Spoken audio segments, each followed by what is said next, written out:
Bro, yeah. Well, the ones that attach to the faucet look like burritos. Think about that. Or not.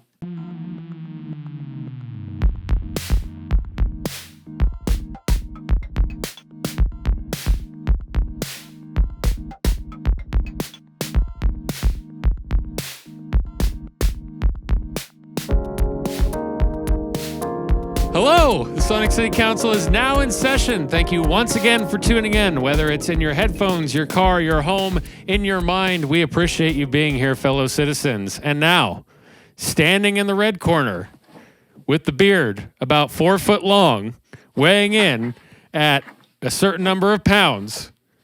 That was very Davey discreet. Sipes. Woo! Yeah. What an opening. I feel like the champ. Yeah. Hi, Jesse. You are the champ. And, that's why I gave you that intro. Bienvenidos los meatbags. Where's the gavel? Yes. I'm so casual. It's Oh, God! here. Ah! It came in from above. Gavel from above, 1979. The gavel from the heavens. Yeah. So, yeah. I love that band. I know. That's why I put it in there for you. I was like, I like them. Love is a strong word, though. Love is a strong and a dangerous word, and frankly, I'm removing it from my personal lexicon. That's a side note. I'm done with that. Really? But, I mean, it's all sorts of things that you love is just can a biological quantity of chemical interaction. It's not really anything like the idea of love is the only thing that exists, but you don't actually feel that because it's an idea. Well, I love the burrito that I just ate right before this podcast. So it doesn't even exist anymore. So how could you even love it? You love the idea of it. Right now, it's becoming fecal matter. But I cherish the good times before it. No, I cherish the good times we had before everything ended. Now I see you in my mind, listening to Dancing with Myself and playing with the burrito, been all over the world. I don't know why. Sorry. Yeah. I cherish the good times before it turned into shit. Yeah, that's what you gotta do, brother. Yes. Why have we convened this top secret covert council of big brother, even bigger brother? Yeah. You're taller than me. Yes. I'm taller but younger brother. Can we talk like this for the next show, the whole time? Yeah, we might lose our voices by the end. I'm just gonna do this now. I'm loving this. Oh, my voice. That's where my voice really is. That's where my voice is really down here. Anytime I want, man. I can do this all night. Whoa! Yeah. It feels good. It makes my uvula dance. It does. Make your uvula dance, team. Get out there on the floor. I felt that. I felt that in here. Did you? I bet that. You felt the bass in it. Bam. Yeah. So what brings us here today? What brings us here today is the continuing, never-ending pursuit of delving into the mindset of creative people. It could be anybody from anywhere, any background. Doesn't matter about career status. It doesn't matter about style of music or creativity. I want to get inside of, creative people's heads. I am a creative person. I want to know how other creative people think. And so we are doing that with our special guest, Janell Crampton, today. And she is a singer-songwriter from our hometown of the Antelope Valley in the high desert of Southern California. You keep making up a fictional place, dog. Sorry. I live in a town called Palmdale. Ain't no motherfucking Antelope Valley I live in. All right, fair enough. Palmdale is one of the towns in the Antelope Valley. I shouldn't even be barging in like this. I'm a son of a bitch. But frankly, I live in Palmdale. Like the Afro Man I like to include everybody. You are the inclusive. Yes, you are the inclusive creative force in this particular maelstrom that is the council. Well, thank you, sir. Okay. And speaking of being speaking of being inclusive, I need to include a couple points before we go into our episode. I would like to give a big thank you to Amped Music in Lancaster, California. They are a local music school in our hometown, and they are helping us put this podcast together. And there's lots of exciting things in the works with them in relation to kind of changing up the way we're doing the show a little bit, possibly doing some performances in studio, possibly doing some cool technological stuff that we can't really talk about yet. But yeah, we're a part of, they're building a venue there called the Showcase, which is going to be a VR virtual reality theater. So it's going to be a venue like that. And we're going to see if we can try to incorporate some of that stuff into the podcast eventually at some point. But regardless, we're just excited to be working with them and, collaborating on ideas back and forth. Davey is an instructor at Amped, and he's teaching the youth of our valley all sorts of scales and chords and melodies and all sorts of other good stuff. So, just a quick reminder to say thank you to them. Check out their social media, websites, lessons, all of that good stuff at Amped Music. Also, if you're liking this podcast, please like and subscribe, share, spread the word, leave a comment, send us a message about maybe somebody that you want to have on the podcast, a theme that you want to hear us talk about, any questions that you have. I want to get more interaction from people listening to the show. So and we'll feel ignore free it, to contact but he wants us. you to do it. We'll ignore it outright. We won't respond. Yeah. We will ghost your ass. But we want you to get in there and just talk to us so that we feel better about ourselves. I think that's what he's trying to say. Yeah, exactly. Yeah. You succinctly put my point. Exactly. Well put, sir. But yes, back to the agenda of the meeting, of why we are gathered here in these mobile council chambers of your respective room and my room halls. Today. Yeah. Yes.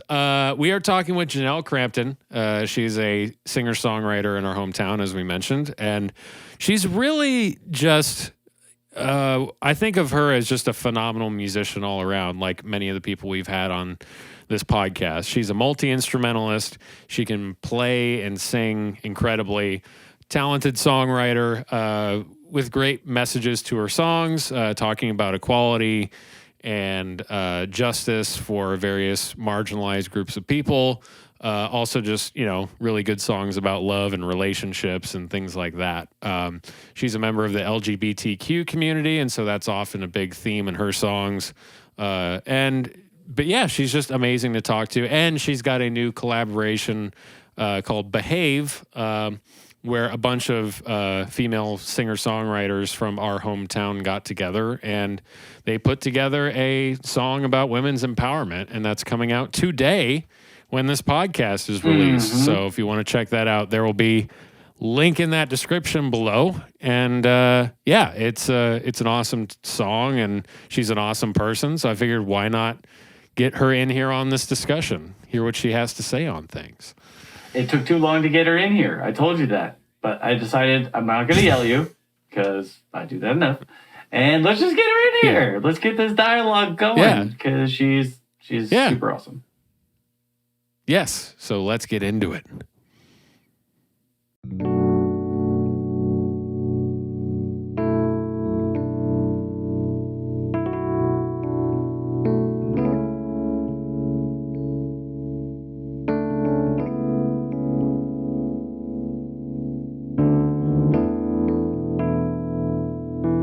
Welcome, Janell. Thank you. Thanks for having me. Whoa, double whammy this week. Triple whammy. I feel like this week I've been super busy, so it's a great week to chat. Yeah, absolutely. You've had a triple whammy week? Surprisingly so. Wow. Yeah. It's like I can elaborate on that. Oh, please do. I'm just like, hello, I've arrived. Now I'm gonna talk all the time. I did. I've been doing those Moa Cedar live streams. Every so often, and we just did one this past weekend on Saturday, and we were in the Moa Cedar, like the actual Cedar Center. On the stage. So it was nice to play with all the acoustics, and there was no one but the few people dealing with sound and video, but it was super nice to just be on a real stage and hear how it sounded in the room, and it was really cool. So that'll be. And Go ahead. Oh, no, go ahead. I was just going to say that'll be released at some point because they had to end up doing separate videos. So sometime keep an eye out for it. It'll be on their YouTube. Yeah, definitely looking forward to that. And for the listeners that are unaware, where we are at in the Antelope Valley area of Southern California, we have an art museum that has been hosting live streaming events during all of the pandemic. So basically gathering a bunch of local bands and then, doing about 30, 40-minute sets and then bringing them in one at a time and sanitizing stuff. It's and so cool. Basically doing... Yeah, and so if anybody wants to check that out, it's if you look up Moah Cedar, Moah Cedar, they've got a YouTube page, and you can see Janell play. I've played a couple of them, and they're really fun. And it's really cool too because it helps you kind of keep your live chops up. I feel when playing in front of an audience isn't really a thing. For sure, like you don't realize how dusty or rusty you are until you're like, oh yeah. This is live. I'm not just making little videos on my own time, this is, Nope. I'm doing a whole performance and people aren't really there, but they will be maybe. And they'll see it all happen in actions, however that is. Yeah. And it's like, absolutely. Live. Yeah. It's bizarre. Yeah, definitely. It is. Yeah. Yeah, for sure. Is that? I wanted to ask you about this. Are you more of a live person or a songwriting person? Because I think of you as a songwriter, but you're a great performer as well. The thing. Thank you, by the way. I definitely would say a writer, but I love performing and it's kind of hard. I don't know if any other songwriters experience this, especially with more solo stuff, finding actual venues to perform at, because they all want full bands and I have a great band. I'm very lucky to work with the musicians that I do have in my group, but we're just different. And if at face value, people probably don't know what to expect, But I love performing. If I have the chance, I would prefer to just get out there and do the damn thing, because writing can definitely take me some time. I've got a good chunk of songs on my belt, but it takes me, sometimes it'll take a year before a song finishes just because I don't know where I want it to go yet. That's cool. Can I sneak in a question? You can sneak in all the questions. I got a question about Lighthouse EP then. So I find as somebody who writes songs too that 1 in 6 or 7 songs tumbles out instantly done. But the other ones are how you said you got to work for a year on them, right? I was wondering, is there any song on that EP that kind of came to you quick? Or were they all kind of years in the making kind of tune? I get the feeling a song like Lighthouse, you sat down and it kind of came out. It absolutely did. Actually, that was going to be the one I was going to say. It just poured out. A funny story, it's kind of a background a little bit on the inspiration of it, but I used to play at the bandstand on the boulevard. There used to be bandstand coffee and tea, and it was Alas the Revolution, with Michaela Ligman and Sarah Allen used to run that. But I used to go there all the time, and I barely had a couple songs, but I was very nervous about sharing those. And so I'd play a lot of covers. And then at one of the shows, one of those performances I did, there was a girl there in the audience that I just made eye contact with them. And so it the next day, I don't know, it just kind of turned into this just idea of someone who you may not even have met in real life, but had some sort of kind of, connection, I guess, while you're on the stage or not even just on the stage, but just in life, someone saw you and responded in what feels like a really positive way, you know? And so and of course, like, there was a little bit of crushing happening. So like, it's because it's that cutesy, like, you know, song.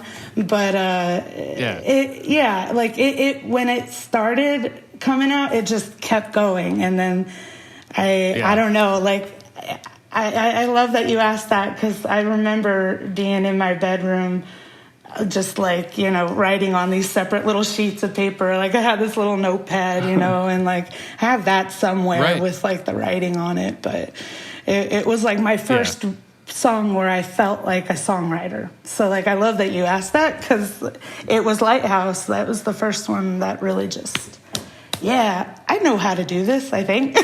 Right. That's great. It's a beautiful song. Thank you very much. Yeah. All your songs are. Thank you. Oh, yeah. Yeah. No, that EP that you have out is phenomenal. But people don't realize that it doesn't matter if it's your first EP, you've been doing it forever, whatever it is, especially when you're first starting out. I feel like all of those first songs, even boiling it down to you get a verse done, you get a chorus done, you get the song done, you put out a whole entire EP. They're like milestones of your growth, really. And I think people on the outside of it just listen to the songs and they might appreciate the songs, they might like it, they'll send it to friends, but they're listening to it the same way you listen to other people's music. When you have that personal stake in it, it's, you know, you have all of this growth that you could see. Well, yeah, exactly. I don't know.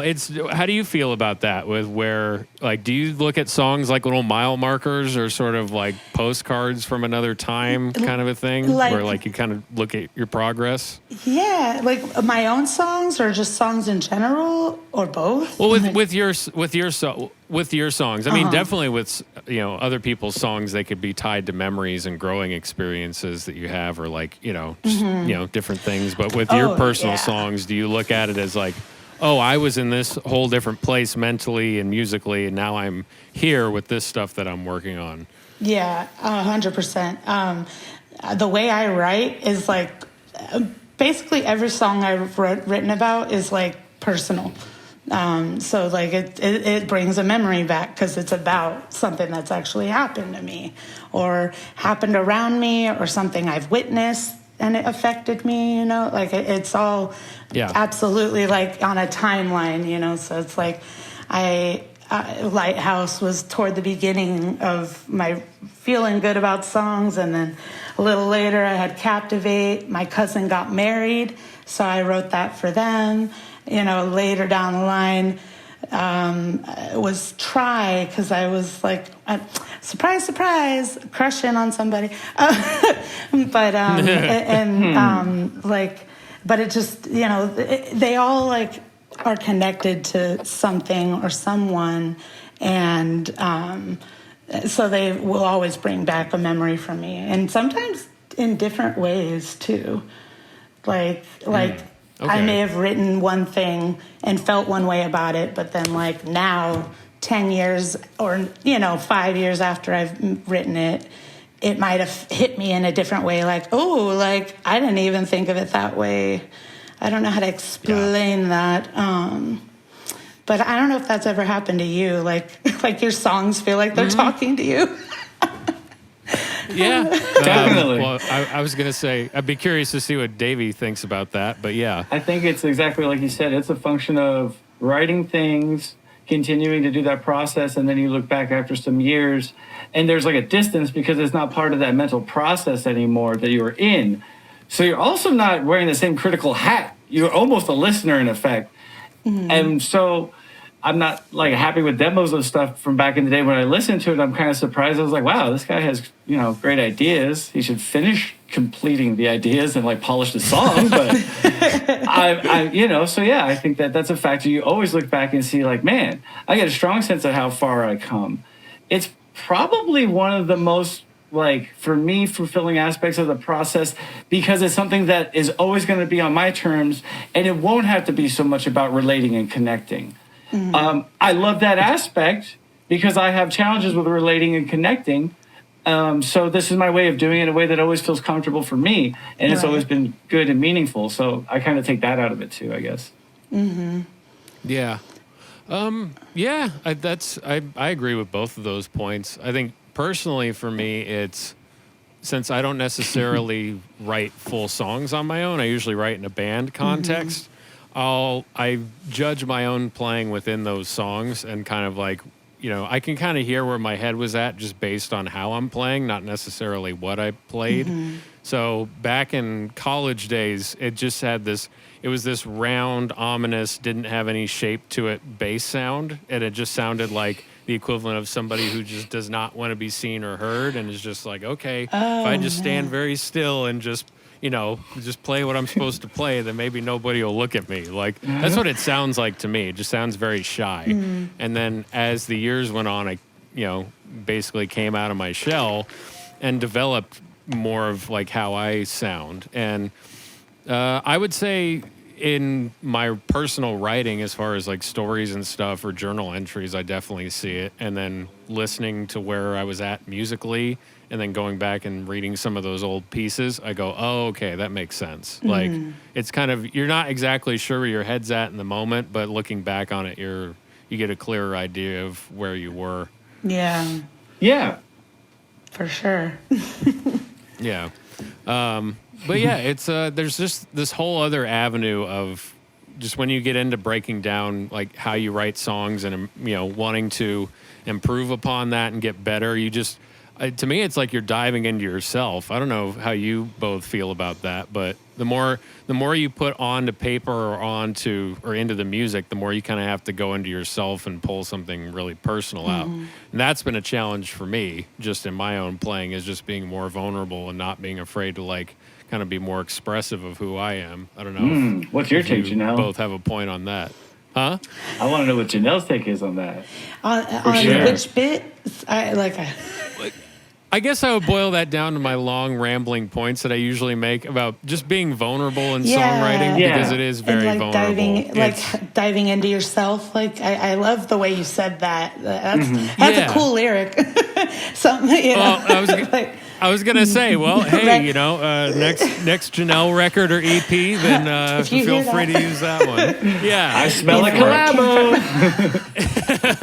Oh man, I was gonna say, if you ever need a bass player or somebody to just make weird noises on your songs, he's good at both. Good at both. It's good to know.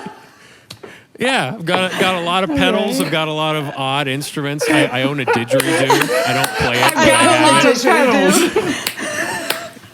Look at all my pedals. In case I get that call, bro, that's a pickup line for sure. I got a lot of pedals. Can you run a didgeridoo? A lot of pedals. All right. Yeah. Hey, can you run a didgeridoo through a bunch of reverb and delay and pitch bending stuff? Oh yeah, absolutely. You don't need a didge for that. If you got all that effect, you could just clear your throat and it'll sound just the fucking same, man. Basically. That's true. Same difference. Yeah. Yeah, but yeah, if you want to talk a little bit more about being vulnerable in your songwriting and maybe what that means to you, if you want to, I don't want to. I love that because that's like the epitome. I feel like of how I write, because it's there's certain lyrics that'll just jump out and people might not know exactly that it does, but I know because it's an exact kind of excerpt or something, from my life. But yeah, I know the 49 was probably one of the most just amazingly draining, but just type of songs to write. But it was also, a necessary thing for me because I'm part of the LGBTQ community, all the letters. I after the shooting at Pulse nightclub in Orlando, I think it was 5 years ago, 6 years ago. Is that 5 years ago already? Yeah, it's coming up on another anniversary in June. I'm forgetting 5 or 6. I was just super upset. I mean, along with a ton of people. But it just more so because it's like that could have been anywhere, any club, any place. And any of my friends, any of my family, it just felt so close to home. And I mean, just in general, regardless of whether or not you're an ally or not, it's just people, just people being like taken away and like someone thinking they have the, power to do that. But writing that, there was a line on there like, I'll be Sandy and you'll be Danny. I used to play pretend with my friends at Grease. I was obsessed with Grease. Oh God! And so it's literally that Sandy and Danny. But it's Sandy. Sometimes it was with a little boy, or sometimes it was with a little girl. So that's these are things that I'm remembering. It was there. You know what I mean? It was there then. Yeah. And I mean, that's just how it is. But, because we're born the way we're born. Yeah, exactly. Yeah. To love who we feel we want to love, man. Yes. So that one especially felt very personal, just because it wasn't about the event itself, but about thinking back on my own journey to accepting myself, if that makes sense. Journey to the center of yourself? Yeah. Journey to diving into my by Janell Verne. Yeah, by Roald Dahl. And then by the time it reaches the final kind of choruses and things are jamming out more, it's just all of that's what's focused on what actually happened, because it's I've gone through all of this. Plenty of people have gone through their own journeys. Some people were accepted, some weren't, and then it's just kind of okay, at the end of the day, just I hate being that person. Can we just have peace? Because we can't always. There needs to be work done to get there sometimes. But it just that was just kind of my big way to just cry it all out. With my voice. I don't know. Yeah, and definitely. Just I don't know, a reminder not to let things or fear take over. Especially if it's a matter of your identity and yourself, and right. So yeah. Well, no, and I can identify with you on that, because it's everybody, and I don't know, I could just be projecting this, but I think everybody has some accepting to do of themselves, or trying to get that in some way, shape, or form, and especially in the LGBTQ community, it's just there's this other, beside just what you're going through personally, there's just this other element added to it that makes it more difficult than it should be. Yeah. But I think, and especially in that kind of environment, with setting up, writing a song about that, it's just, people are going there to get away from, their problems. That's why you go out. You're kind of, it's sort of like a pause on life, or an escape. And then it just turns into this whole other thing. And I feel the same way that you do about that stuff. It's just, it doesn't matter what the situation is or who's there. That could be, anybody, especially, I'm in clubs all the time, under normal non-COVID circumstances. Right. And when that happened, it wasn't oh, that's just a gay nightclub. I was no, that's a nightclub, and that could be me. Yeah. It's a club's we're all musicians and performers. That shit's crazy. And it just it felt so pointed. Of course, it felt pointed in that area, but it could be any place, any club. They could have seen people I don't need to get into that. Sure, yeah. But it's, I think a good response to that is with, just love and compassion, in the sense of, it's anger that can, through music and creative stuff, there's nothing you can do about it. And so if you channel your anger into your creative work, then it turns into this beautiful thing, sort of like a phoenix kind of analogy, where it's you had this horrible thing, and then you can create something out of it that's at least, I don't know, something positive and productive instead of just going, oh, this was awful, and then you're left with that. Like, this was awful, and there's nothing I could do about it. And then period. End. Yeah, and but it just, I feel like it's also kind of my own little way to not forget about it, not forget that happened. You know, like this happened, and the name is called the 49 for that reason. Like because it's about them. It's for them. You know, exactly. That's the definition of a commemoration, really. It's something that you want to remember in a solemn way so that you can start the dialogue in the future with somebody and change their mind about stuff before they're doing something violent to somebody because they don't understand they're ignorant in some way. Yeah. We can talk to people. We can change that, and your song is part of that. Your song starts a conversation when people are like, what's this? What's the 49? It's one of the best. It's like the best way in ever because dodos are going to be like, what are you doing, math? What's going on here? And if anybody is like me, who's not aware of stuff, but they're interested in music, they're going to read the lyrics and be like, huh, I never thought of it that way. Maybe God willing, could be, yeah, inshallah, yeah.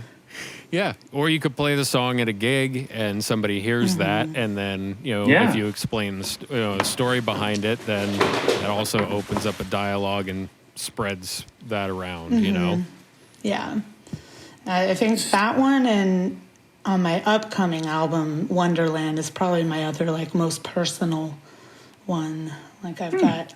So, look out for that. That's basically I'm going to read between the lines on that one. And the ode to my mental health is what Wonderland is. Oh, wow. Okay. That's exciting. So, think of that. Okay. Yeah. But... That's fun. That couldn't come along at a better time, I don't think. Than this whole last year was basically an ode to my mental health. For better or for worse. It's just there's you got to deal with some of that anxiety and depression stuff you've kind of been putting off for the last I don't know year or two or whatever. Yes. And it's just and it's just. That's also what all of this is good for, is that I think along with people not necessarily understanding the growth that happens, that when you're writing songs about your experiences, you kind of have to examine yourself and look inward. And a lot of that comes with, mental health stuff sometimes, or, being anxious about things or depressed. And it's just, it's your way of getting this out. So it's almost... in a certain aspect, you don't even care what people think about it. You're just relieved that it's out into the world. And then if people respond to it, then that's just icing on the cake at that point. Yeah. I feel like this just kind of oh, here we go, listen. And then it's finally out and I can just be like, well, there it is. Take it or leave it. Yeah. But I always feel like just kind of that's the visual in my head, just I hope it's good. I hope someone likes it or gets it even, But I get it, and I always remind myself that as long as I know what I'm talking about, then it might convey that to someone else.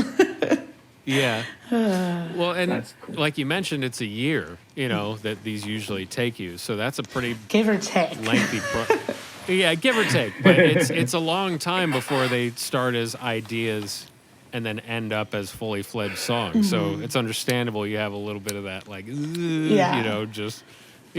So it's because you've just been, it's not something you just create and instantly just send out into the world. How do you usually start?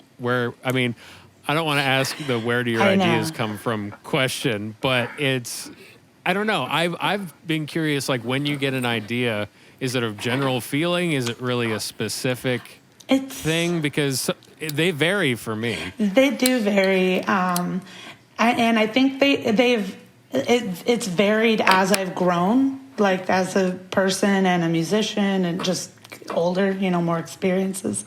But I feel like it used to be a lot of the music first. It's usually music and melodies that I hear the most, and it's the lyrics that take me forever to get out. That's the part that takes me long.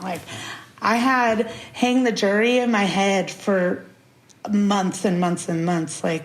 which will also be on the upcoming album.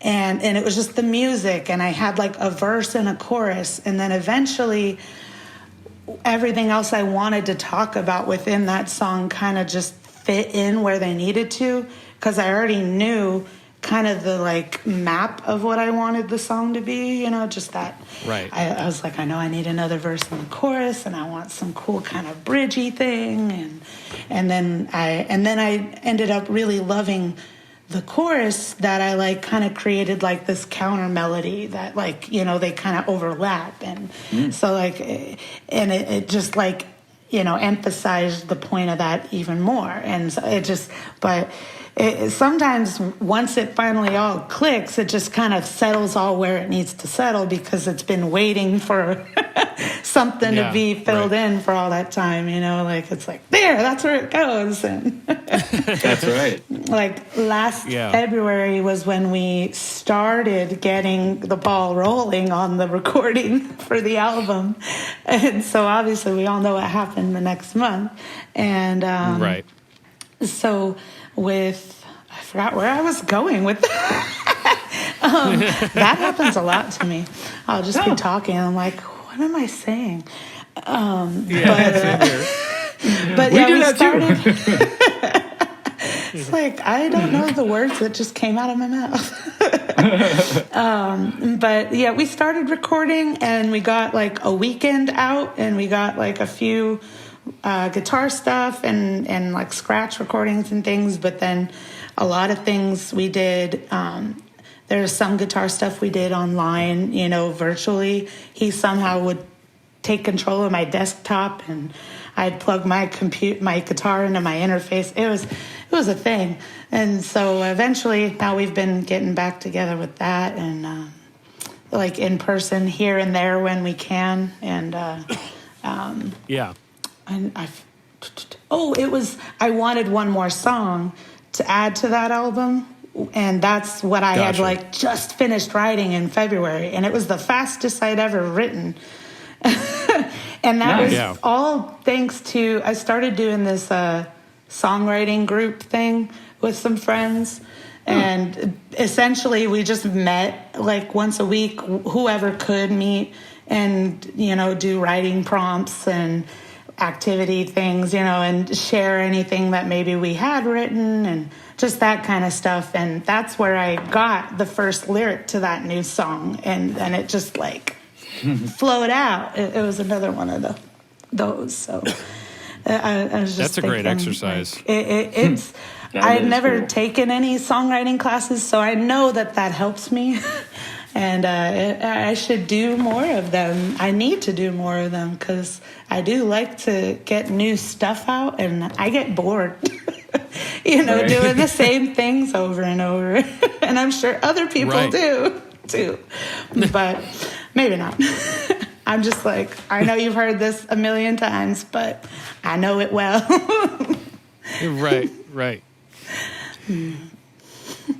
Yeah, well, it's, sometimes it's, that's not necessarily a bad thing, depending on the take that you have on it. Yeah. But it's always good, too. I don't know, some of those classes really, depending on the teacher or if you have a group like that, it could really push you into new areas that you wouldn't necessarily have thought of exploring before.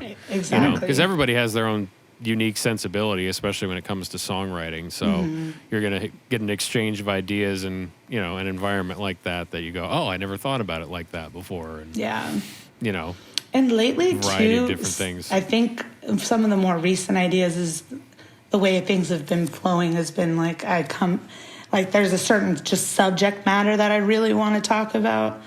Like this whole GameStop thing with Reddit, I feel like I have a whole thought about money in my head, and like all of the just people kind of taking control of their own, putting matters into their own hands, and also just how much I hate money. I really hate it. It makes people gross, and I don't know. Yeah, that's my personal feelings on it. Yeah, that's fair. I get it. I love the taste and the smell of it, but I know I'd love to have some ethically, of it, I hate it like you do. Ethically, yeah. Yeah, ethically, I hate it. But I love this. I would love to roll it up and stick it in my nostril, and just sniff it. Nothing like the smell of money. That's a good just like way $5 bills. Dollar bills. Because they've been circulating longer, so they've got more stuff to smell. Yeah. I don't know where that came from. Yeah. Well, anywho, I was gonna say I've been well, not I have been, but I've been monitoring that Dogecoin very closely, and oh really? It seems to be chilling around 5 cents. Because me and our good friend of the podcast, who I've mentioned countless times now, Jeff Collier, friend of the show. Me and him, I know nothing about investments. I mean, shocker. I mean, that would be the stereotype if you looked at me. But yes, I don't know anything about investments. But we 5 years ago, as a joke, when like Dogecoin came out 5 or 6 years ago, we bought like 22,000 Doge for like $40. And so when we split it, it's like, yeah, if this does something cool, but it was like a goof. Hey, we bought a meme currency. And we were like, oh wow, all right. That's why with all this craziness, out of all the ones out there, I was like, that's the crypto you went for. Got it. Okay. Yeah, right. Yeah. It was like, well, Bitcoin had already blown up, so it was too expensive to get into that. But we were like, hey, here's a coin with a dog on it. And it's like, yeah, I like that. And with all this GameStop stuff that started taking off, then it went from like worth a fraction of a penny or some crazy low number to now it went up like above a cent. And I texted Jeff and I was like, do you still have that flash drive with the Doge on it? And then he had to like recover the password and it was a whole ordeal. But now it's just it was hilarious because I was like, dude, it's like, do you have the password? And he's like, I gotta find it. Was it good? Yeah. No, we got it, but it's been sitting at it's been sitting at like 5 cents, and I don't think it's going to go up. But if it does, I mean, we'll see what happens. Yeah, but it's I would love to hear your take on that. That wouldn't be a topic I would expect out of you, but I think you would definitely have a unique. Well, just in the sense of like you talk about, I think, and I guess it is a social issue, but it's always about, justice, equality, relationships, love, that kind of stuff are your usual themes. I think that something like that, I would love to hear your point of view and your songwriting style with that subject matter. I think that could be really interesting. Thanks. I'm excited about that idea. I hope that it comes out soon. Comes out of here soon. Yeah. It's like, I feel like they kind of marinate, you know what I mean? Like... Yeah, it started rolling around already, right? Yeah. That's what was so great about working with like Siren Valley and stuff, because I didn't have to write the lyrics. The song was written, and I got to add my own little bits to it. It was so cool. I bet, for somebody used to like constructing so much of the music on your own, that was fun, huh? It was like, I don't have to think about the words. I mean, we know what you mean, of course Janell. the words are important, but... Fuck these lyrics, here I go! Fuck these lyrics! I could just play the music and... listen to my run! And I love playing rhythm. Like, I love feeling like a rock star. I don't know. I love feeling like, anyway, jamming out and but it was so cool. You can say it. I know. I keep forgetting. I'm like, what can I do? Because I tend to it's like every other word. Fuck this. But you can say whatever you feel. I was going to say. I'm like, all right. I'm on board for that. Go for it, dude. Yeah. Cool. Oh, precious.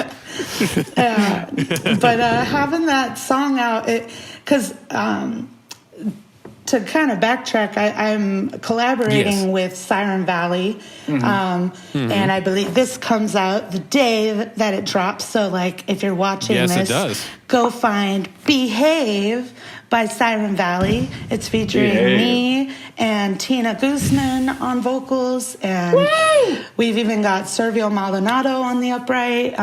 We worked with Valley Crest Recording, Diego Hodge, did the engineering on that, and it's coming out like today. And we made a music video last week, and I'm just really that was part of my triple whammy I mentioned earlier. So it was like it was like show that's a whammy and music video, and I feel like something else, but maybe not. But so like it's coming out today, and we even had a Johnny, I'm blanking on his last name, but he played in Order 66, Johnny, and he draws Mendoza. It is Mendoza. I was right. He did the artwork for the album cover. I don't know if you can kind of see. There's like we're all Victorian, setting things on fire and throwing stuff, fun. and I was gonna say I like setting stuff on fire. I'm into that. We wanted to add fire to this video, but a lot of us just kept thinking, me especially, I was like, I'm not going to be the reason for another forest or desert fire, like just like let's not. And I'm prone to accidents, so But that's not the kind of publicity you want. You don't want that right up. It's like, right. Listen to behave. Like the reason this whole place is dead. So it's just collaborating is great, and having another guitarist who's really knowledgeable about their instrument, like he is, Chris Denham. He's amazing. And so like I would play a chord, and then he was just kind of fiddling around. I'm like, wait, I really like that. And so we kind of created this whole extra intro thing together. Like there were things that weren't there that we kind of found spots for eventually, and adjusted chords and stuff to just make it our own as like a whole unit.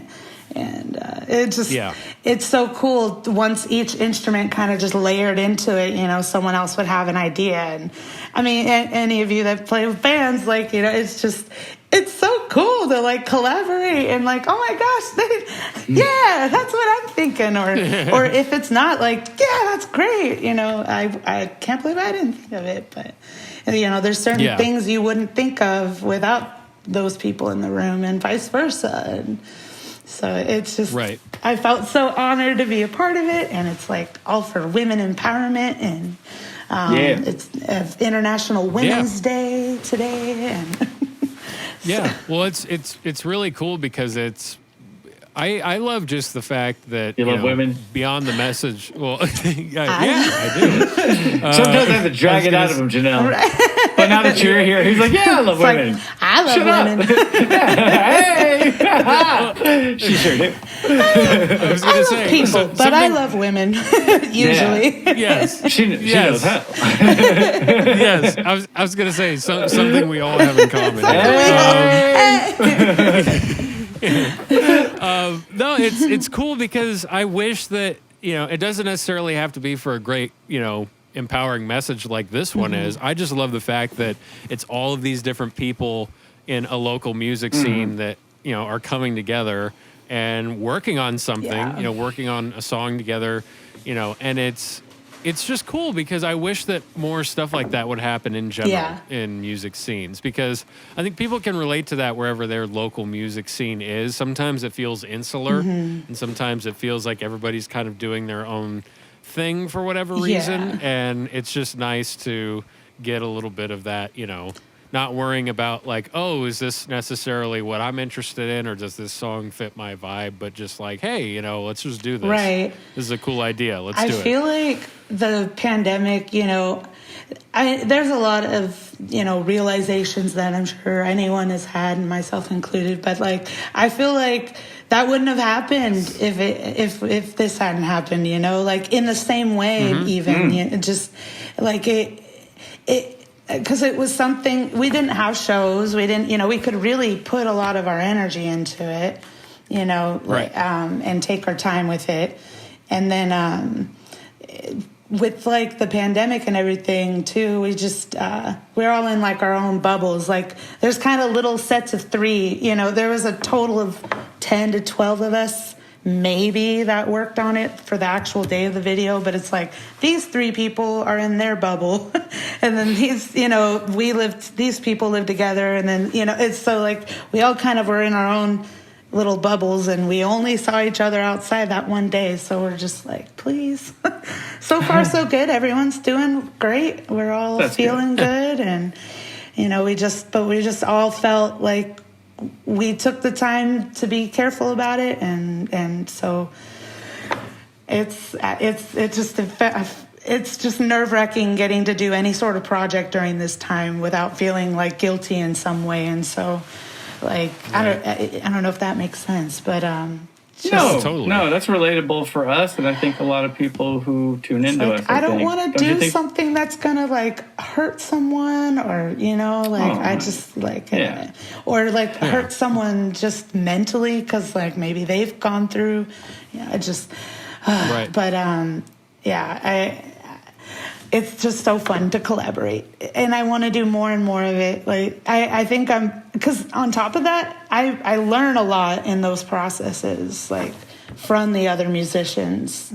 Because I went to I was in music throughout all of school, and I played clarinet and bari sax, and really was into jazz and stuff during that time too. And so like, I know music and I can read music and I understand it, but my instrument was not the guitar to start with. So a lot of that is self-taught, and understanding the structure of chords and stuff. I understand theory, you know, so it's nice to work with other musicians who know their instrument really well, because I feel like I've been learning and, you know, taking whatever I can from that, because I don't know as much about the guitar, and I'm always trying to get what I can out of it, you know? Mm-hmm. Yeah, absolutely. Well, the little bits of like you playing live by yourself and singing, I could tell you're a guitar player who's still developing as a guitar player, but who has a deep musical background. I got that from just like a couple seconds of watching you do a chord change or two and sing over them. It's like I could tell. I was like, oh, she knows her harmony, and like she's thought about what she's doing a lot. So thank you. Don't trip. It shines through where you're at all the time, and but definitely the collaboration stuff. I feel the same way. Like my guitar playing is instantly better like the next week, and it doesn't diminish after that experience. There's something very special about that. Getting together with other people and finding those commonalities and those differences, and the result. That result is so exciting. Yeah, it is. Like I already feel like I've improved since working with them, and Diego, like I mentioned him earlier, Diego Hodge. Like I'm constantly absorbing or trying to absorb whatever I can around him, because he's so knowledgeable, and he's so nice and willing to talk to me if I have questions, and so.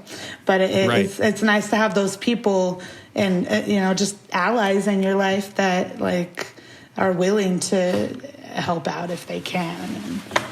And, right. Well, and he's an engineer too, and this is the same with our engineer. Shout out to Maximum Max Taylor. Everyone knows who he is. So I only do that just so it makes him cringe a little bit. It's starting to get to me too. But I'll allow it for now. But it's. When I love working with engineers that are also musicians, and they don't have to necessarily be, well versed in your specific style or what you play, but just as long as they're a musician, because they're going to hear things, and they're going to hear things that you're recording that, I don't know, they just have this different perspective to it. So they're going to hear, if something sounds funny, maybe it's not a production thing. Maybe it's, maybe you could play this chord voicing a little differently.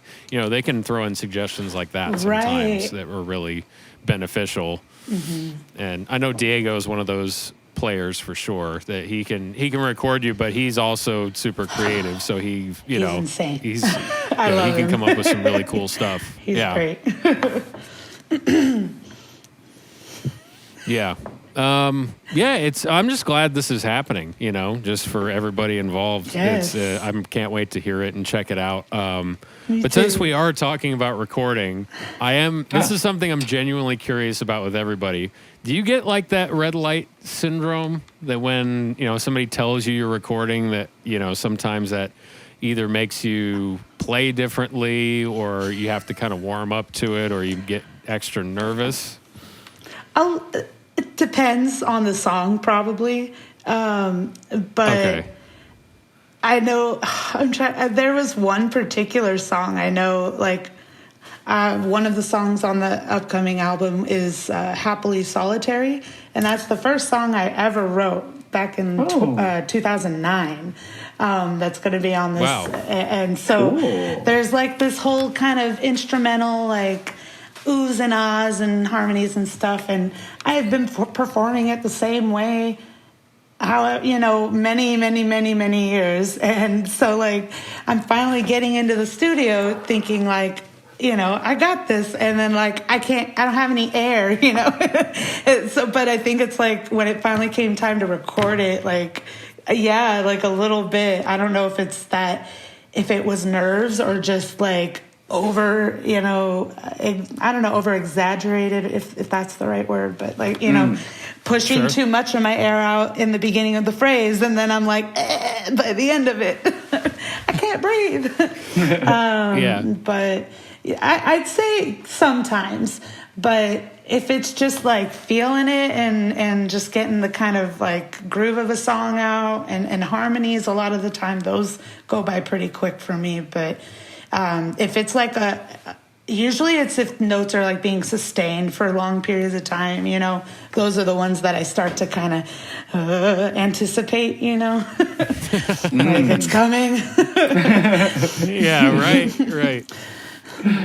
Okay.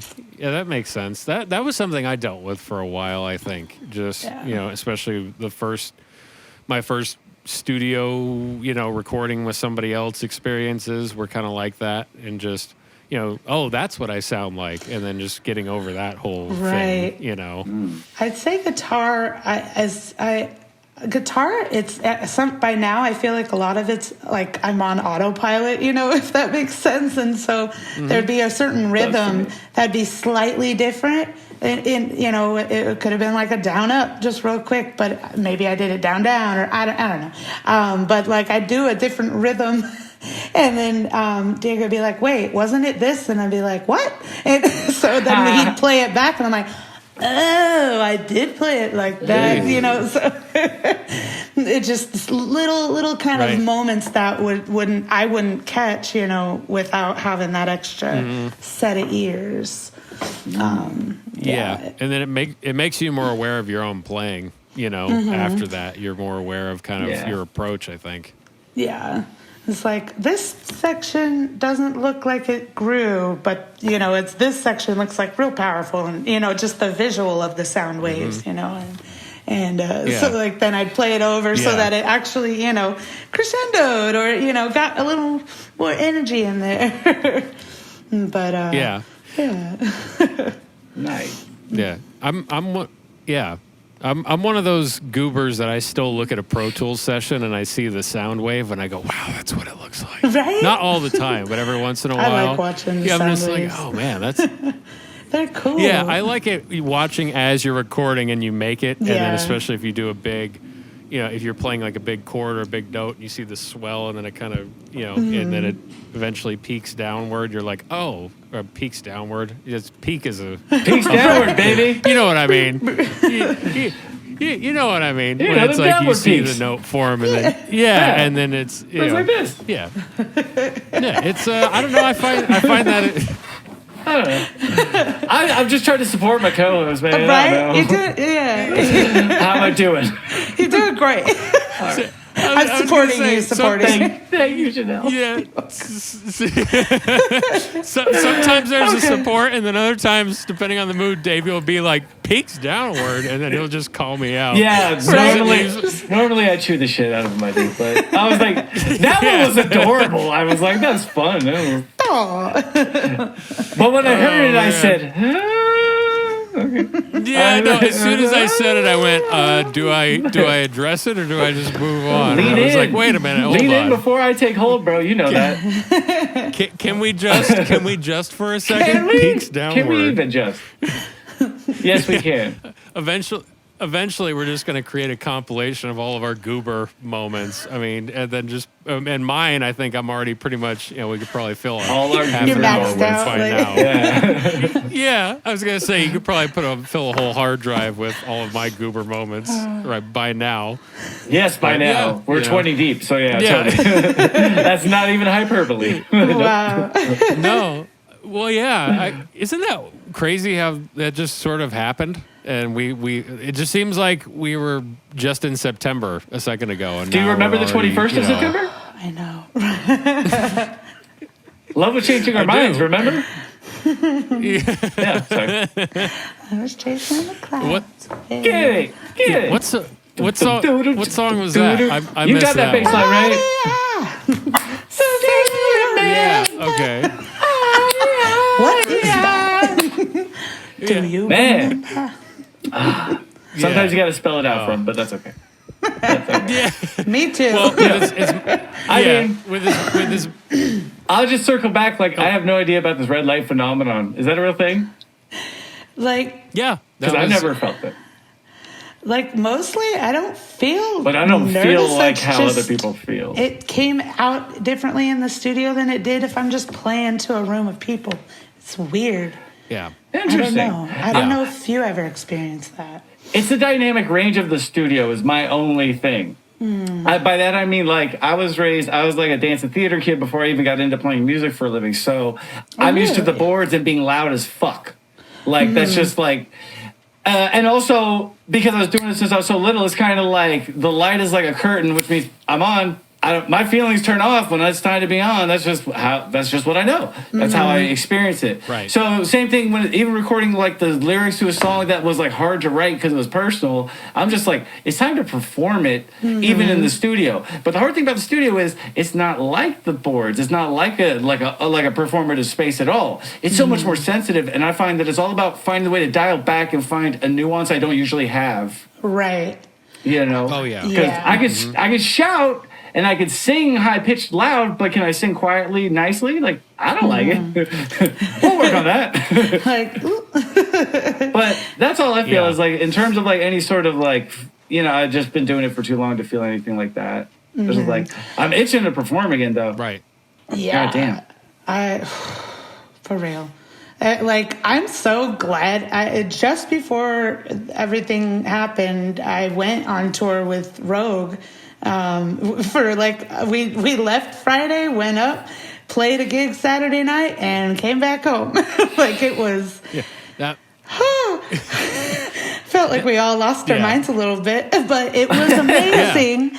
And I'm so grateful that I was able to do a really cool gig like that before I had no more options. It was very, very, very cool to do that. And I'd say Davey. Tell me, Davey, tell do you me, remember oh no, sorry. Go ahead. I know. I'm like, I can either guess. Is this the one I'm thinking? Is this the tour, the 1 day tour?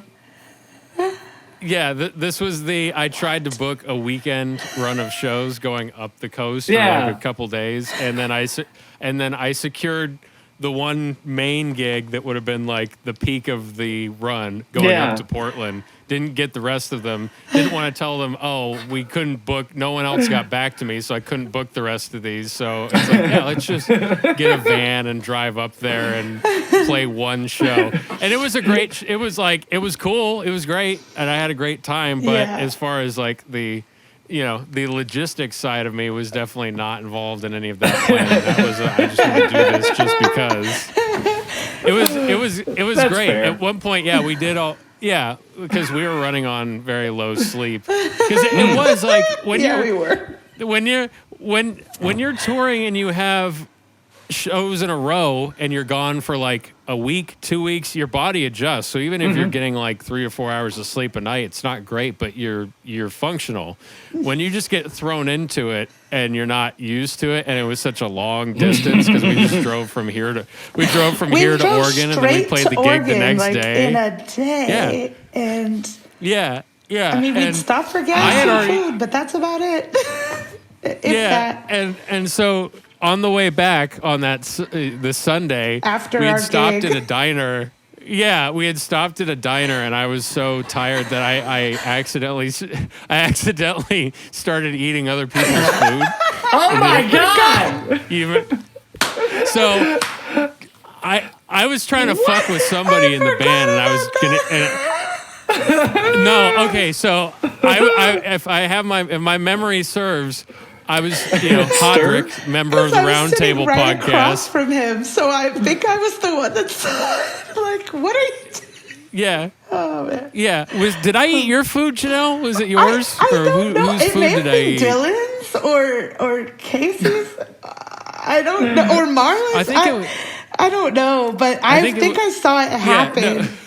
And I don't remember. So the first thing that happened is that so everybody got their food except for the orders were coming out at different times. So some people were getting their food, other people were still waiting.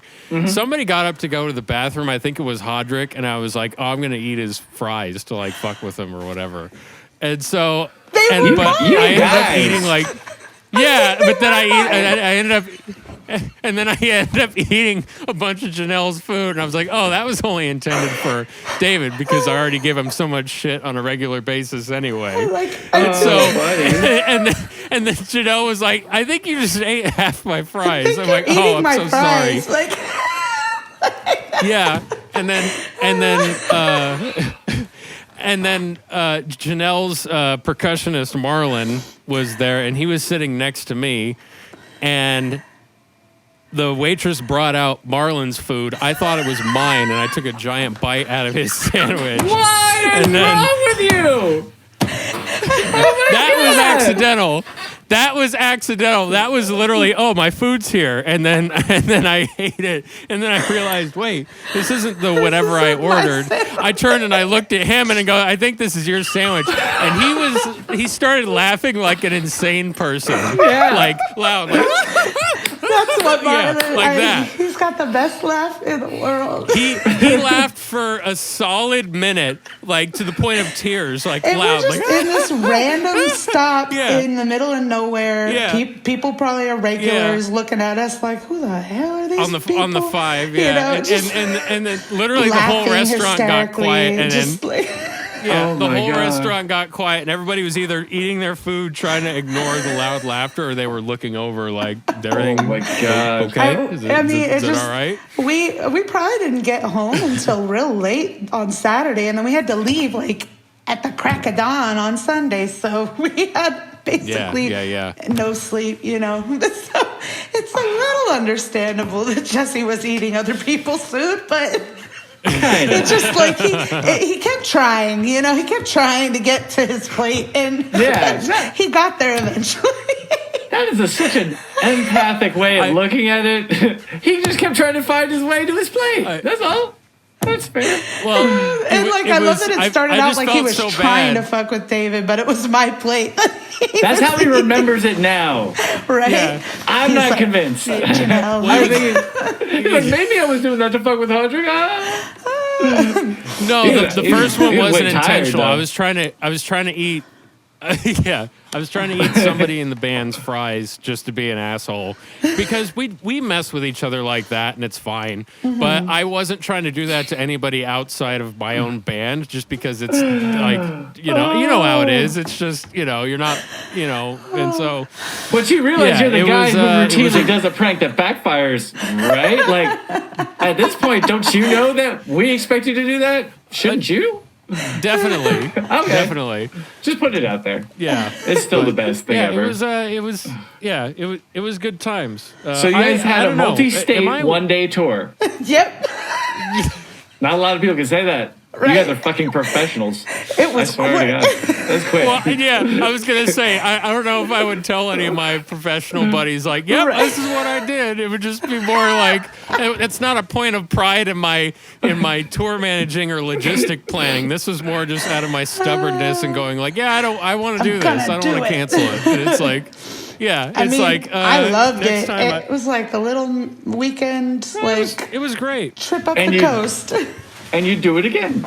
I would, because it was great. And it was fun, like, with you guys and Peter, like we had Peter going up there and then Dylan had flown out for some reason and then they traded spots and then Peter flew home. I forget. But there was we had 7 of us in this big van and then David's drums and all our instruments stuffed in the back and it was funny. Yeah, it was honestly, it was more of a test than anything. That's what it was. A what? It was a test. It was sort of this is booked and let's just see how everybody handles a really long drive and then playing a gig and doing all little sleep and everything at that point. It was more of an endurance round. But I'm also a little bit of an odd one in that I cannot wait until we can actually do more of that and Meteor doing the thing and outing. Yeah, it's like, come on, I'm ready. Let's go. Right? Like I'm chomping at the bit. But whenever we get the that's my that's my I want to get out of here. It's sort of like it's called almost a year cooped up in the house. That's what that's called. You're getting so woohoo that you're dancing now. Okay. Yeah, a little bit. It's different than the tired crazy. Right. It's more of a long term, just crazy. Gradually sets in. This one might be permanent. Yeah. Yeah. Well, and that was the funny thing about. I feel like when you tour like that and you just get little sleep for like years at a time and you're just doing that all the time coupled with hours of staring out of a window at the road, you go slightly loopy and I don't know. I kind of enjoy it a little bit. Well, yeah, because it's an enjoyable thing to be doing, even with all of that weird kind of deprivation going on and you're way out of your element. It's like you're going to be playing, you're going to be hanging with people usually that you enjoy, so it's a rarefied experience in that way. It's not like being like I had this job for a year. I got like 4 hours of sleep working 2 jobs, just trying to do the father husband thing, and it's like 4 hours of sleep doing 2 jobs. Doesn't feel the same as like getting no sleep and touring with your buddies. Right. It's disassociating, but not in that same fun way. So I know I could just I can imagine. It's like your brain's willing to push through it a little more. I'll give it a little more of my energy. Like this is good for me in some strange way. Yeah, or like at one point everybody was asleep and me and Hodrick were in the front of the van. And so everybody else is sleeping. We're, he's in the passenger seat. He's kind of waking up and dozing off. I'm awake, and we're just in Oregon at this point, and it's night, and we're all, really tired. And I had put on Meatloaf, I Will Do Anything for Love, because much like a dad, it's like I'm driving and everyone's asleep, so I get to pick the tunes. And so I put it on there, and I don't remember why, but it was just that's what I wanted to listen to. And at one point, about 8 or 9 minutes into the song, I hear Peter wake up in the back, and he goes, "How long is this fucking song?" And I was just dying laughing. It's like, is that on its own like a necessarily hilarious scenario? No, but being in there when we're all tired and all in the same scenario, and then I don't even know he's awake, and then I just hear this tired, "How long is this fucking song?" just in the back. Hilarious. Yeah, because we were all like passed out, or on our phones or whatever, and like. Yeah. Peter would throw out the best like one-liners. I don't know. He always he's funny. Yeah. Peter McGuire is another local songwriter where we live, and he is a hilarious person to tour with. Even just little things he would throw out in the way he says things. So we would get to Oregon, and he'd go, "Oh my God, Portland," and then at the perfect timing, or something. So, like, I forget why. It's like we went to Whole Foods just to get like, you know, food stuffs to eat and like just whatever, just because we were bored. And, you know, we're walking around, we walk in there. Oh my God, Portland! And it's just like, is it like? Yeah, it's like, is it funny necessarily? No, on its own, no. But we were all there, and it was funny. And so I think about that fondly, you know. And he did it every time I tried to take a video to post on the Rogue page. That's why it was funny. So I was like, social media for the band. And then it would be a fucking video bomb, just burning, like every time. But yeah, it's like, I don't know. Times. All the little nuanced experiences I love. Yeah. Even when like it goes from chatter and blah, blah, blah, everybody's talking to like total silence. Right. I just like, yeah. Just listen. You smell the silence, huh? It's wistful silence. Yeah, yeah. Okay. I love that. Yeah, that's, you know, like that Simon and Garfunkel song, Smell the Silence. Smell the silence. I think that's Depeche Mode. Not the sound of silence. That's a different sense. Not enjoy the silence. That's my dad joke. No, that's a different band altogether. Yeah, but that's, hey, you serve that joke and I volley, baby. Yeah. I was going to say, since you're the actual... And I'm like... Yeah. Sorry, Janell, we're back. We're back. Yeah. That's the appropriate response to all the dad jokes that I throw out there. Yeah, just basically roll your eyes back and pretend to be comatose. That's what I did for a while. Exactly. First 8 episodes at least. Yeah. Anyway. That was good times. Thanks. Yes. Well, and speaking of good times, I'm so glad that you're able to come on this podcast today and chat with us. Me too. It was great to have you on here. It was fun. Yeah. It's always good getting to talk with, you know, I don't know, people about, you know, in general these days, just because I feel like, you know, I appreciate more of the social thing than I did before. But like, it's like I miss more the in general these days. I was up last night. I stand by that statement. All right. Speaking of running on like 3 hours sleep, that's yours truly at the moment, and I can feel it. I can feel it. I can feel it catching up with me. Oh, yeah, it's. Why were you up so late? I was. What were you? I was working on a new project that I've posted about. If you go to my Instagram, you can check it out. Mysterious. But I don't know if you've seen this, Janell, but I've been writing music for a Scary Stories reading series on YouTube, haven't. And so. Oh, I didn't know that.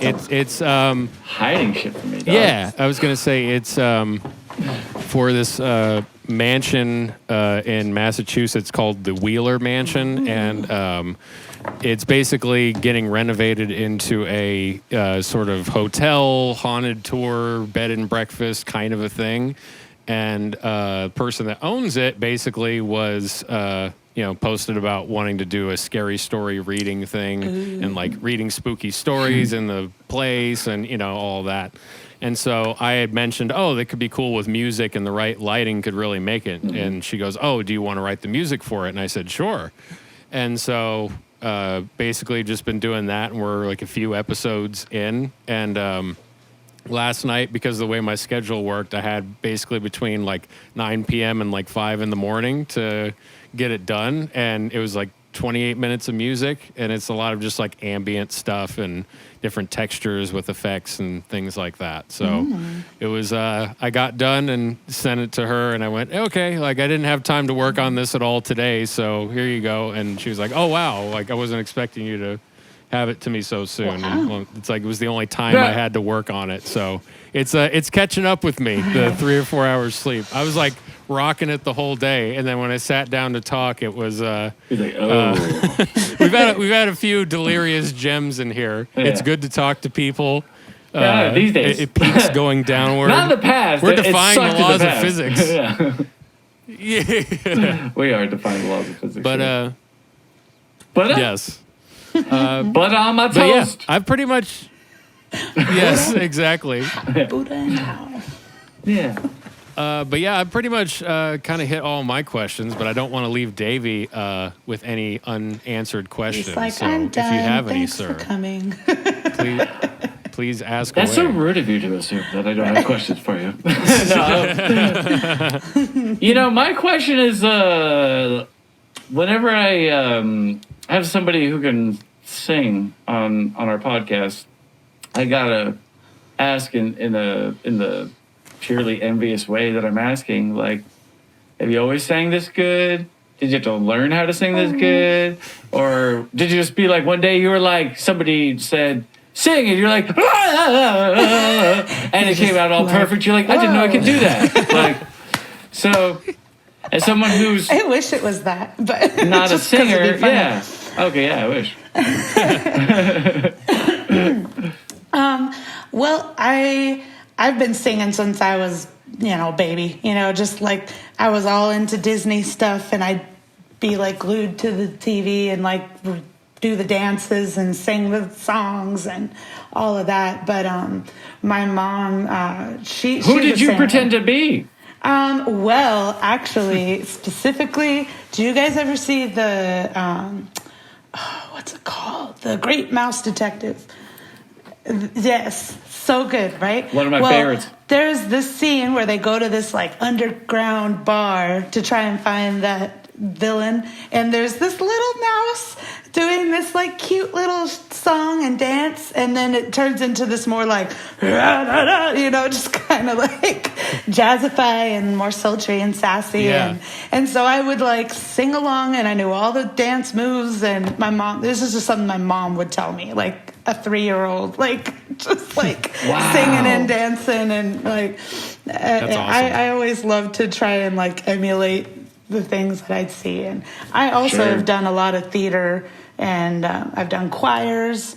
I've never done any actual like vocal lessons except for a tiny bit in college, but I didn't like stick around there. But my mom was a singer, and so I was always around her band. They were a cover band out here. They actually started out with Test Flight, and it was Blind Date was their band's name, and she was the lead singer in there, one of the lead singers, and so I'd go to their practices, sitting there with headphones on my ears to protect them from sound. But it was a lot of watching her and like just watching and listening to different artists and stuff that I learned. But I think I've just always been singing, and as I've gotten older, there's been things that I've gotten stronger with.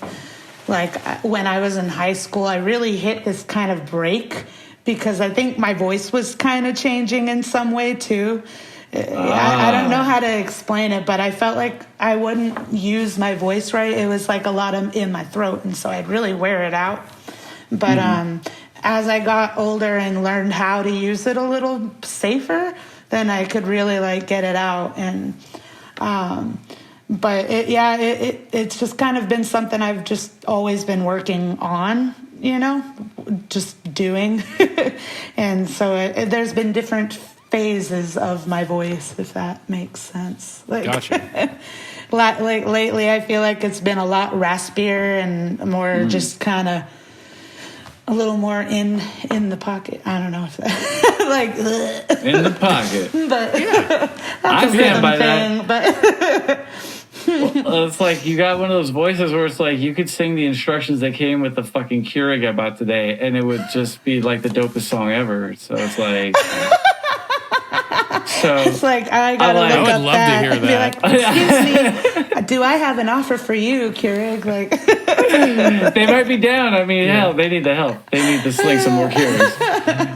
But that's cool. I appreciate the insight because growing up in a house full of musicians and like 4 generations of music players, it wasn't hard to like pick up an instrument at like 3 or 4. But singing was the thing that was foreign to all of us, and so you have the mystery that I seek. I seek to know your mystery. The mystery. But now I know more. Thank you. Yeah. Yay. Yeah. It's like choir and theater and just doing it a lot. And doing the bandstand is when I really started like just doing it the most. Where was that at? On the boulevard. You live at, what, do you live here?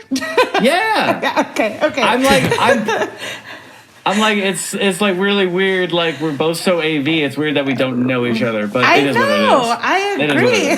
Yeah. It's like I feel like I should. Yeah, we know all the same people. I know. Yeah. But it's where that big circular kind of iron sculpture is on that one corner of Elm and. Don Sal where Bex used to be or whatever. Yeah. So that coffee shop right there. Oh, that little place. Yeah, it used to be called the Bandstand Coffee and Tea, but it changed to Perky's at one point. It changed to something gas and oil, but it was a coffee place, and they had like motorcycles and things. I'm not sure if that's what it is now. No, now it's chicken place. Hot chicken. I was about to say, I was like... It's a chicken place. Chicken sign. Yeah, it's a chicken place. It's pretty good. I forgot what it's called, but on the boulevard. Boulevard chicken. Sassy Can't go bird. wrong with a name like that. That may have been it. Yeah, the sassy bird. Sassy bird. Sassy? Yeah. Speaking of chicken places. I had some bomb chicken. That was that. Boom chicken. Yeah, I've heard it's boom chicken. Yeah, I heard about them too. Yeah. So good. I heard about them too. Yeah. But we gotta go out and get chicken. They were an open I mic. love chicken. Yes. The chicken trio. We're gonna ride out and go get some chicken. We'll book a date. Jess, you gotta book a non-podcast date for us to go get chicken. I'm down. That'd be seriously like I'm gonna get a good night's sleep. Then I'm gonna. Yeah, why not? Right. You're gonna boom chicken. I was like, Done. my life was changed. I just had it yesterday, and I was just like, oh my God, this stuff is amazing. Yeah. Nice. But Yeah, we must do this leave sooner it to rather than me later. to talk about food. I love it. Well, We all do. I You was didn't gonna start say, the fire though. Right?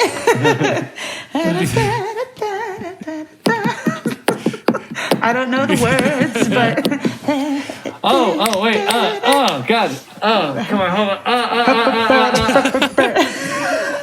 Harry Truman, Doris Day, Red China, Johnny Ray, South Pacific, Walter Winchell, Joe DiMaggio, Studebaker, Richard is a Studebaker television. I fucked it up. No, three more, God three damn it. more, and you would have won the car. But that's you were close. Yeah. they're calling in on the radio. Now here's Yeah, the Price is Right was gonna going, say. "Bah, boop, whoop." Oh man, so close! You would have. You almost won the Billy Joel tickets. God! Well, I kind of dodged a bullet there, didn't I? I would have scalped those tickets, seriously. Right? Yes. I respect all musicians, but I don't respect Billy Joel.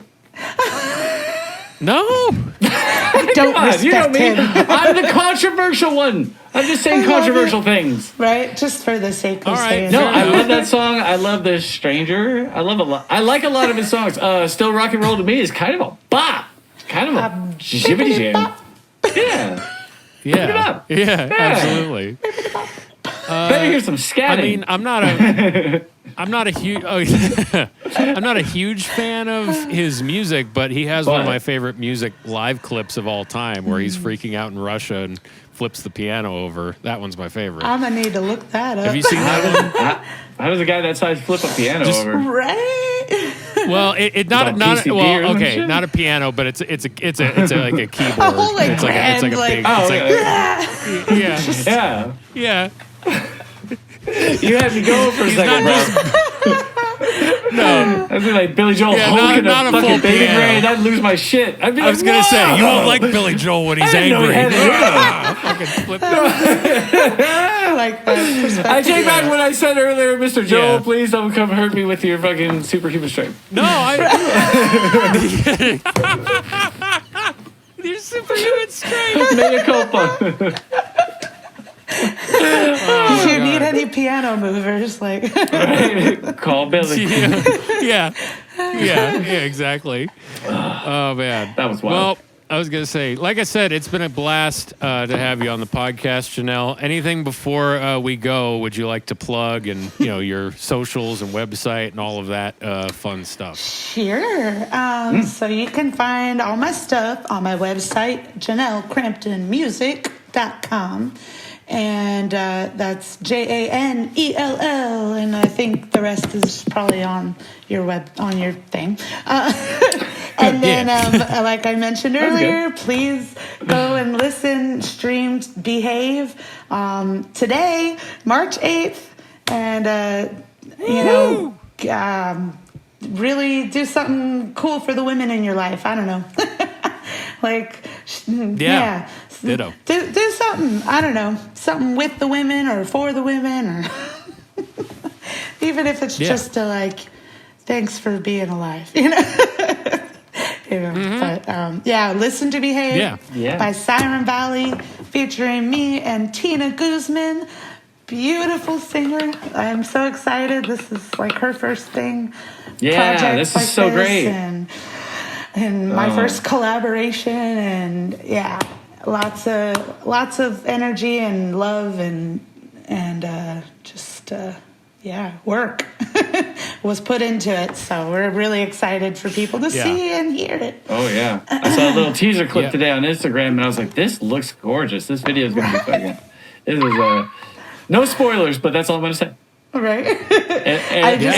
It's amazing. I just was like, oh my God, it looks good. Right? Yeah. You can do things DIY. You can. It's just a matter of how much you're willing to, do. Yeah. 100%. A lot of labor of love. A little musical elbow grease goes a long way. Yes. Cool. But those are my main things. Is find me. Go find her. Go find me. Come on, people. Yeah. I'm fun. Yeah. She's great. Yeah, I was gonna say. And the stuff that you've already put out, of course. Yeah. The stuff that you've already put out, of course. If people didn't know, please go check out the 49 single, Lighthouse EP, streaming on all your regular digital streaming platform garbage. Go check out amazing music by Janell Crampton. Woo! And keep a lookout for the new music. Should be released this year, as long as we can meet in person and get the things done. Meet in person! Yes. Cool. Sounds Thank good. you, Janell. Thank you. Thank you darling. both. Thank you so much. Thank you, Max. All right. Bye. Don't thank him.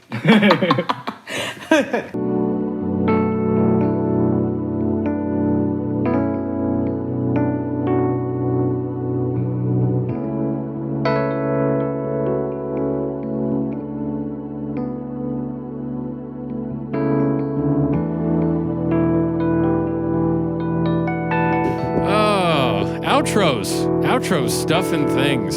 Davey, Outros. my man. Outros, Cali. Here we go. Yes. Yes. Yeah. Oh, man. Janell, although we don't hang out Crampton. all the time, even pre-COVID. Yeah. She's just one of my favorite people, I will go on record to say. She is such a sweetheart, and I love her songwriting, and she's just always fun to be around. And so I'm so glad to get to include her in the list of guests that we've had so far. Me too. Yes. I'm going with low, rustic minimalism voice today, so me too. Ooh. Yes, I'm going to go with my NPR, really close to the mic, really breathy. Yeah, we had a really enlightening enlightening conversation when Janell with Janell said Crampton. She is such a sweetheart. People, if you really want to get blown away and be like, I know about a dope new singer-songwriter that y'all don't know about, go fuck with Janell's music, homie. You'll be glad you did. Yeah, please. I'm a connoisseur of few things, folks. I'm a connoisseur of, yes, cannabis, and yes, music. And I don't know where she stands with cannabis, but when it comes to music, she's top shelf. She's top shelf. See the gesture indicates she's not the shelf, the next one up. So that was my takeaway. And I was gonna say that's the shelf you need my assistance for. Just hey, you mind getting Janell's music off the top shelf? And I can barely. Yes, right. You see, everybody's always going for it, and the new people. I'm like, hey, don't do that. Call Jesse. He'll get it for you. Call Jesse. Yeah. And then we blow the horn, and then you come from around the mountain. What about eating elk? I have my bat spidey sense ears, and then I listen for old ladies in the grocery store. I can't reach the pickles. And I come out, I'll help you with that. That's always happens to me. If I'm in the grocery store, it's just, young man, can you? And yes, and hopefully, I don't know what I'm saying yes to. I just kind of just automatically say yes. I hope they're sweet. Hear an old voice, tired voice, and you say yes, ma'am. Yeah. It's like, will you lick me down I there? hope they're... And they grab me that jar of pickles. Yeah. And you're like, yes, it hasn't happened yet. Yeah. It hasn't happened yet, but okay. Yeah. First time for everything. Respect your elders. That's what I always say. Do as they say. Well, most of the time. Especially when you already said yes. Listeners. Yeah, I know. I got to be careful. That's you don't know. You gotta know what you're saying yes to. It doesn't matter if it's a swarthy man in a suit offering you a record contract or a sweet old lady at the grocery store. Or a swarthy old lady offering you a record contract, which is my favorite version of fantasy. They're all good. They're all viable. Yeah. They are all viable. Yes. So, citizens, we have reached the end of yet another council meeting podcast episode for the week. Thank you again for tuning in. And as I mentioned before, like, subscribe, comment, DM, slide in our DMs. We do not mind. Get all up in there. We want to hear from you, citizens. Make it greasy. Get all up in there. They got like an old bucket of KFC in there. Just grease it up. Grease the DMs. Absolutely. We will see you next week, citizens. Goodbye. Don't play Have a good forever. night. Goodbye.